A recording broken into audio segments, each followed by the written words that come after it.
अल्लाहु अकबर,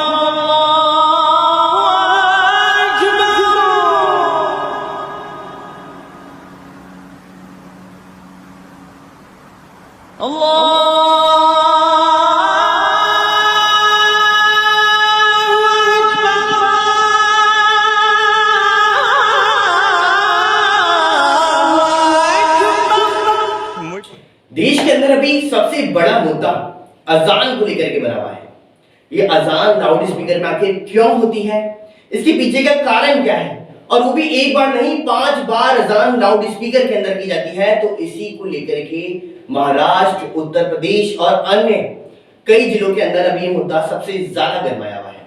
बातचीत करें तो इस मुद्दे की सबसे पहले आप सभी को बता दूं कि सोनू ने अजान के ऊपर जब से यह मुद्दा उठाया है तभी से लेकर के अब तक इस मुद्दे के अंदर गर्मा गर्मी का माहौल बढ़ चुका है। बात करें तो अजान 5 बार की जाती है, लेकिन लाउड स्पीकर के अंदर ये अजान क्यों की जाती है, इसको लेकर के सबसे बड़ा मुद्दा अभी पूरे देश के अंदर बना हुआ है। और इसी पर आज हमारे साथ में बीजेपी की जिला मीडिया प्रभारी शिल्पी सैनी भी स्टूडियो के अंदर मौजूद हैं, जिससे हम आज इस पूरे मुद्दे के ऊपर बहस करने वाले हैं कि क्या ये मुद्दा सही है, क्या ये मुद्दा गलत है, और अगर ये मुद्दा सही है तो इस मुद्दे के अंदर अभी तक क्यों नहीं एक्शन लिया जा रहा है। क्योंकि केंद्र के अंदर सरकार तो बीजेपी की ही है और बीजेपी की सरकार है, तो कहीं ना कहीं इनको मालूम जरूर होगा कि इस मुद्दे के ऊपर अभी क्या कुछ गर्मा गर्मी का माहौल चल रहा है। तो सबसे पहले तो मैडम आपका स्वागत है स्टूडियो के अंदर। मैम, अभी हाल फिलहाल देखा जाए तो अजान को लेकर के मुद्दा गरमाया हुआ है, तो इस बारे में आप क्या कहना चाहेंगी? सबसे पहले तो मैं आप सभी को बताना चाहती हूँ कि सभी धर्म मेरे लिए एक समान है और सभी धर्मों को हमें रेस्पेक्ट देना चाहिए। और सबसे बड़ी बात जो आजकल मुद्दा गरमाया हुआ है अजान को लेके, तो अजान होता क्या है? अजान एक्चुअल में जो मुअज्जिन जो कि अजान करता है उसके द्वारा नमाज के लिए लोगों को बुलाने के लिए ऊंचे स्वर में जो आवाज होती है उसको अजान आवाज लगाई जाती है, उसको अजान का नाम दिया गया है। और अजान इसीलिए जरूरी है कि भाई सब लोग इकट्ठे हो जाए, सब लोग नमाज के लिए आ जाए और सब मुस्लिम लोग एक जगह एकत्रित होके अपना नमाज पढ़ सके। तो आपकी कहने का मतलब इसमें ये आ रहा है कि सभी को एकत्रित करने के लिए लाउड स्पीकर के ऊपर ही अजान पढ़ी जाती है ताकि सब लोग इकट्ठे हो जाए और उनका समय का उनको पता चल जाए। लेकिन देखा जाए तो अजान 5 बार होती है दिन में और सभी को समय भी पता होता है कि कब कब होती है कब कब नहीं होती, तो ये लाउड स्पीकर की क्या जरूरत है? बिल्कुल, मेरा यही कहना है कि जो अभी जो मुद्दा गरमाया हुआ है, जो चल रहा है, वो सबसे बड़ी बात है कि अजान आपका मौलिक अधिकार है। आप समझने की कोशिश कीजिए, अजान आपका मौलिक अधिकार है, हम उसका रेस्पेक्ट करते हैं, हम उसको सम्मान देते हैं, लेकिन लाउड स्पीकर आपका मौलिक अधिकार नहीं है। लाउड स्पीकर अगर जगरातों में लाउड स्पीकर बंद हो जाता है तो क्या हिंदू लोग आके बोलते हैं कि भाई हमारा धर्म हमारा धर्म? वो तो हमारी संस्कृति थी। कभी आपने सुना है बोलते हुए कि भाई आज हिंदू ने बोला कि जगरातों में लोग लाउड स्पीकर बंद हो गए? नहीं बोलते ना। तो आप लोगों को इतना प्रॉब्लम क्यों है? जो कानून है वो सबके लिए सेम है, आप समानता लाइए ना, आप उसको धर्म से मत जोड़िए। क्योंकि आपकी नमाज बंद नहीं हो रही है, आपका अजान बंद नहीं हो रहा है, उसको सम्मानित किया जा रहा है, उसको पूरा सम्मान दिया जा रहा है। बात यहाँ पर लाउड स्पीकर की है ओनली। जब जगरातों में लाउड स्पीकर बंद हो सकता है, कोई हिंदू उस पर टिप्पणी नहीं करता है, कोई उस पर कुछ भी बहस नहीं करता है, तो आप लोग क्यों लाउड स्पीकर को धर्म से जोड़ रहे हैं? आपने अभी टिप्पणी की बात करी तो मैं आपको बता दूं कि टिप्पणी तो सबसे ज्यादा इसी के ऊपर हो रही है। और सोनू ने इसमें ये भी कहा है कि मैं अपनी सुबह की नींद क्यों खराब करूं, क्योंकि जब ये लाउड स्पीकर के ऊपर अजान पड़ी जाती है तो मेरी नींद खराब होती है, और जब मैं इस धर्म का ही नहीं हूं तो मैं इस धर्म में आखिरकार अपनी नींद क्यों खराब करूं? तो इसको लेकर के क्या कहना है आपका? मैं यही बताना चाहती हूँ कि आप समझिए कि आपके आसपास दूसरे लोग भी रह रहे हैं। आपको अगर लाउड स्पीकर चलाना है, त्योहारों मंदिर हो या मस्जिद हो, हमारे लिए सब इक्वल है। मंदिरों मस्जिदों में आप अगर त्योहारों पे लाउड स्पीकर चला रहे हैं, डेट इज ओके, ये सब ओके है आप सबके लिए। लेकिन आप डेली लाउड स्पीकर से अजान कर रहे हैं, ये गलत है। आप समझने की कोशिश कीजिए, हम आपके धर्म को सम्मान दे रहे हैं, हम उसका विरोध नहीं कर रहे हैं, लेकिन हमारा जो विरोध है वो लाउड स्पीकर है। तो लाउड स्पीकर को धर्म से ना जोड़ा जाए। अगर आसपास के लोगों को किसी भी चीज से परेशानी होती है तो वो जो परेशानी है वो जगरातों में लाउड स्पीकर को बंद कराया, तो उससे परेशानी थी इसीलिए बंद कराया ना। तो आप बताइए ना, आप इसको धर्म से कैसे जोड़ सकते हैं?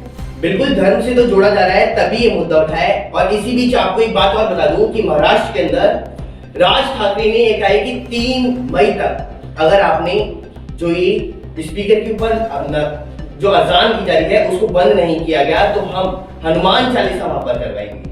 तो आपको क्या ऐसा लगता है कि अगर 3 मई तक ये बंद नहीं हुआ तो क्या हनुमान चालीसा भी अब लाउड स्पीकर के अंदर होती हुई नजर आएगी? क्योंकि कई देशों के अंदर और कई जिलों के अंदर तो अभी ऐसा देखने को भी मिल रहा है, जिसमें उत्तर प्रदेश सबसे बड़ा है।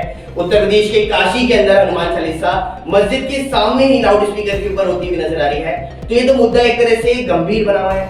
नहीं, महाराष्ट्र नवनिर्माण सेना के जो सचिव राज ठाकरे जी, उन्होंने जो बात बोली है, हमें उन्होंने अल्टीमेटम दे दिया 3 तारीख का। अल्टीमेटम मैं आपको ये बताना चाहती हूँ कि अगर जो सबसे बड़ा कानून है भारत का, अगर वो किसी चीज के लिए बोल रहा है तो हमको उसे प्यार से समझाना चाहिए। हम सब एक है। आप इस चीज को क्यों नहीं समझ पा रहे हैं कि हमें किसी चीज को धर्म से ना जोड़ना है, हमें किसी चीज को जाति से नहीं जोड़ना है। ये कानून सबके लिए सेम है। या अगर ये हिंदू भी है, अगर उसके लिए भी कुछ किया है तो उसके लिए भी सेम है। अगर मुस्लिम है उसके लिए भी कुछ किया है तो ये सेम है। जब सबसे बड़े कानून ने हमें अल्टीमेटम दे दिया तो हमें क्यों इतना विरोध करना पड़ रहा है? हमारा विरोध बढ़ता ही जाएगा। इससे दंगे फसाद होंगे, हम लोगों की यूनिटी, एकता खत्म होगी। एक भारत ही ऐसा देश है जिसने सभी धर्मों को अपना रखा है और सभी धर्मों को एक कर रखा है। भारत ही ऐसा देश है जहाँ सभी धर्मों को सम्मान दिया जाता है। आपका कहना बिल्कुल सही है कि भारत ही ऐसा देश है जहाँ पर सब धर्मों को समान माना जाता है। लेकिन शिल्पी जी, मेरा सवाल ये उठ रहा है कि आज से पहले इस मुद्दे के ऊपर कोई भी बोलता हुआ नजर नहीं आ रहा था, लेकिन बीजेपी की सरकार जब से उत्तर प्रदेश के अंदर दोबारा से आई है तब से ये मुद्दा दोबारा से गरमा चुका है। और वहीं अगर हम बात करें तो इसमें बीजेपी की पार्टी के ऊपर भी कहीं ना कहीं आरोप लगते हुए नजर आए हैं। और आरोप भी लगे हैं शिवसेना के जो प्रमुख हैं उद्धव ठाकरे, उन्होंने साफ साफ कह दिया है कि बीजेपी पर हिंदुत्व को लेकर के तंज भी कसा और तंज कसते हुए कहा है उन्होंने कि अगर भगवान राम ना होते तो भारतीय जनता पार्टी के पास में कोई भी मुद्दा नहीं होता। तो क्या आपके पास में इसका कोई जवाब है कि अगर भगवान राम ना होते, क्योंकि हर बार देखा जाता है कि भगवान राम को लेकर के मुद्दे उठ रहे हैं, राम मंदिर बनाने को लेकर के मुद्दे उठ रहे हैं, उसके बाद में भी अभी राम राम का नाम पूरे देश के अंदर गूंजता हुआ नजर आ रहा है, और वहीं उद्धव ठाकरे ने इस पर सवालिया निशान खड़े कर दिए पार्टी के ऊपर।